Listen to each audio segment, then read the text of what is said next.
নমস্কাৰ, মই ৰিন্তু বৰাই আপোনালোকৰ টেকনিকেল চেনেললৈ স্বাগতম জনাইছোঁ আৰু লগতে নৱবৰ্ষ শুভেচ্ছা সকলোলৈকে থাকিল। আৰু আজি মই লৈ আহিছোঁ কাটিং মেচিনৰ এনেকৈ কি জ্বলিলে কি প্ৰব্লেম হয় আৰু আৰ্মাছা জ্বলিলে কি প্ৰব্লেম হয়। ঠিক আছে, বেছি নগৈ পেলাই ভিডিঅ'টো আগবাঢ়োঁ।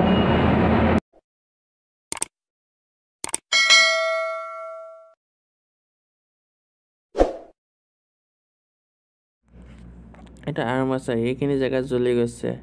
ইয়াৰ ফলত কি হ'ব চাওক আপোনালোকে।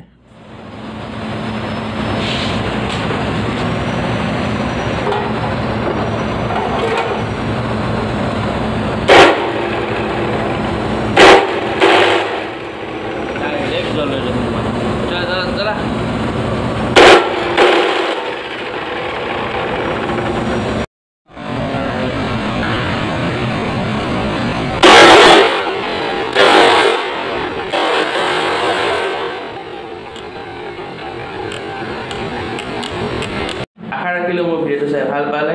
যদি ভাল পালে লাইক, কমেণ্ট, শ্বেয়াৰ, ছাবস্ক্ৰাইব কৰিবলৈ নাপাহৰিব। আগলৈ পোৱা প্ৰতিশ্ৰুতি আজিলৈ বাই বাই।